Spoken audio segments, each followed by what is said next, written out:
Halo, selamat pagi, siang, sore, malam. Pokoknya terserah di waktu kapan kalian dengerin ini. Ya, kembali lagi di podcast gue, ngomongin apa aja. Kali ini gue bakal bahas tentang narkoboy. Tahu kan maksud gue apa? Ya, narkoba. Ada beberapa jenis narkoba yang paling sering digunain ya. Yaitu terdiri dari beberapa golongan. Ada golongan 1, 2, 3, golongan narkoba sintesis dan narkoba semi sintesis. Dari berbagai jenis-jenis itu ya, masing-masing ada tingkatan bahaya ya dan ketergantungan masing-masing sih ya. Kayak narkoba golongan 1 tuh, itu paling dangerous sih dari golongan lainnya karena bisa sampai bikin orang hilang kendali dan bener-bener ya gampang bikin kecanduan banget sih. Contohnya sabu itu kan masuk ke golongan 1 ya. Sampai tuh ada kasus orang nyetir lepas baju karena di bawah pengaruh si sabu itu. Jadi kayak ngaco banget gak sih arahnya. Dan ada beragam alasan ya kenapa orang-orang itu pakai narkoba. Ada yang terpengaruh dari tongkrongan yang mungkin yang kayak ikut-ikutan aja gitu, biasalah biar kelihatan keren. Ada yang emang pakai narkoba karena kerjaannya banyak agar tubuh bisa ekstra on 24 jam, tetap bugar di sela kesibukan.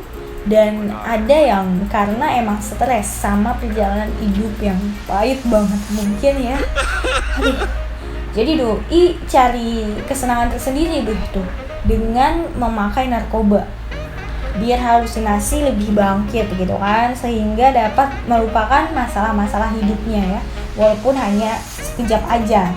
Ibarat kayak self healing lah kalau kata anak muda ya.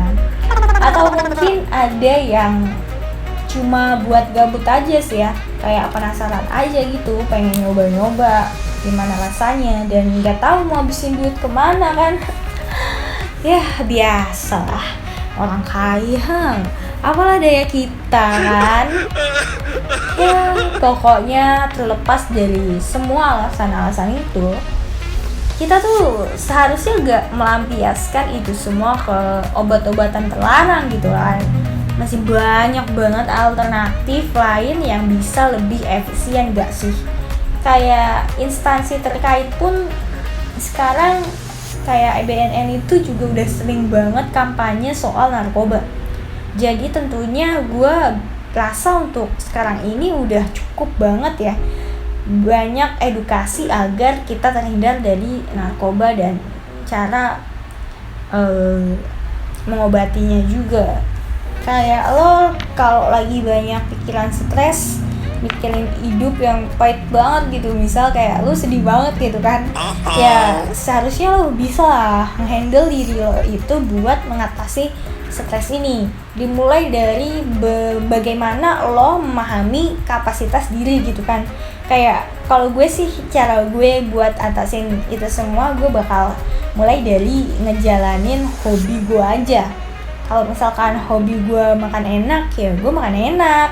Tapi kalau lagi gak ada cuan buat beli, ya bisa sih move ke aktivitas lain yang lebih produktif, kayak bikin podcast beginilah contohnya.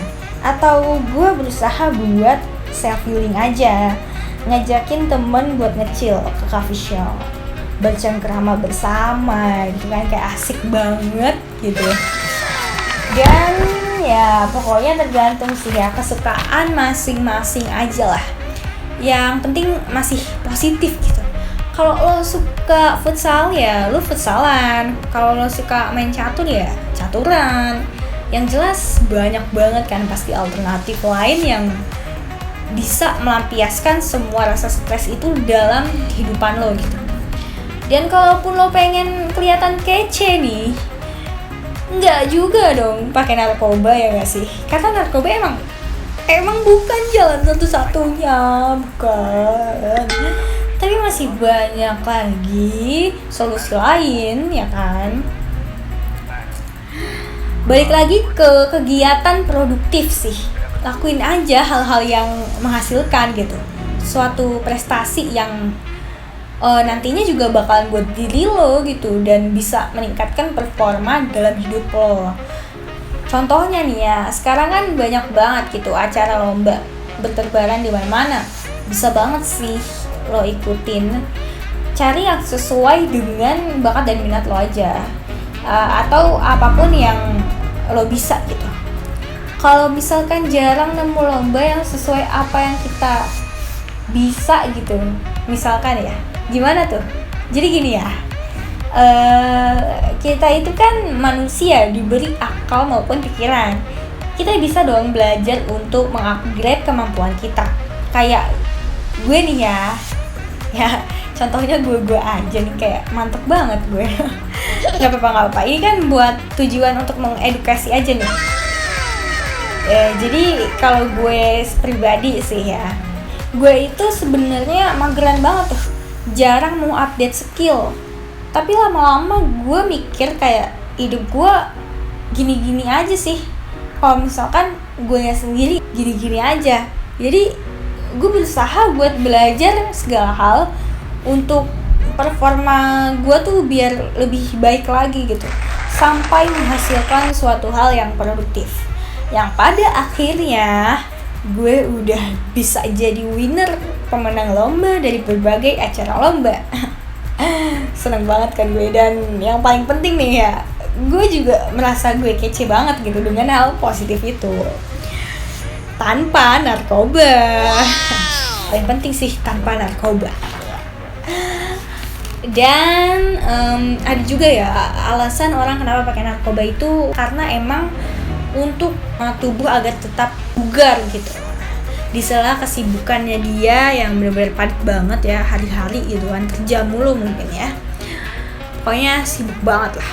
Jalan satu-satunya kan nggak cuma narkoba gitu kan, masih banyak alternatif lain. Kenapa lo nggak pakai alternatif itu aja gitu, dan yang pasti kan lebih aman gitu.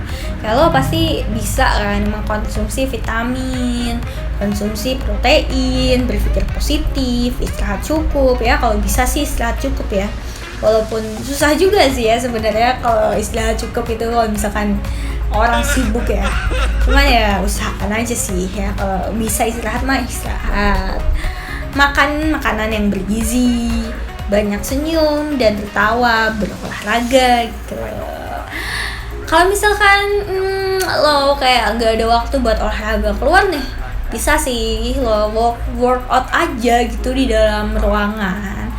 Dan sekarang itu kan banyak banget ya tutorial workout di internet, di Play Store, di YouTube. Lo bisa manfaatin platform itu semua kan. Dan soal banyak senyum ya, ini emang ngaruh banget sih buat meningkatin kebugaran dan imun kita gitu.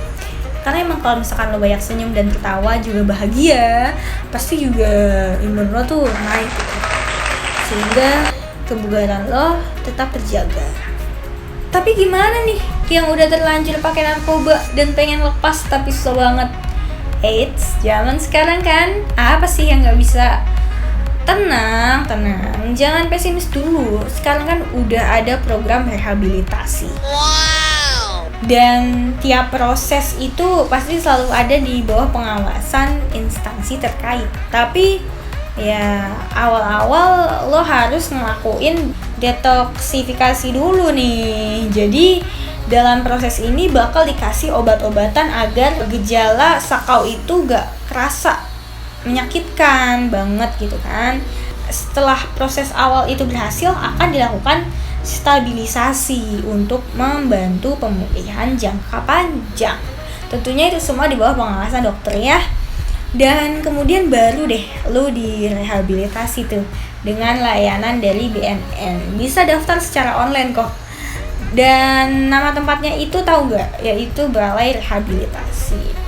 Di layanan balai besar ini tuh layanannya menyeluruh banget ya, dari mulai penyembuhan fisik, mental, sampai ke rohanian. Gila kan, kayak lengkap banget. Mantep lah pokoknya. Terlepas dari itu semua ya, hindari aja lah yang namanya narkoba tuh. Kan mencegah itu juga lebih baik daripada mengobati. Karena penyalahgunaan obat-obatan tuh urusannya pasti kayak udah ribet banget buat kesehatan dan kontrol diri. Apalagi kalau udah sakau gitu pasti ngeri banget kan.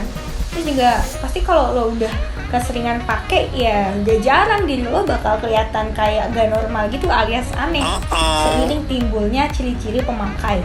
Kalau menurut BNN sih ya ciri-cirinya banyak banget ya, ada 53an, tapi gue bakal sebutin poin-poinnya aja sih. Kayak emosi yang gak stabil, berani ngelakuin tindakan kriminal, dan sering bersikap aneh atau kontradiktif gitu. Kadang banyak bicara, kadang pendiam, sensitif gitu kan, kayak ngeri banget kan, jomplang banget gitu. Jadi ya oke deh, gitu dulu podcast gue pada kali ini. Terima kasih banyak telah setia untuk mendengarkan podcast gue, mendengarkan ocehan gue. Mohon maaf apabila ada kata-kata yang menyinggung mungkin. Sekian, sampai jumpa. Bye-bye.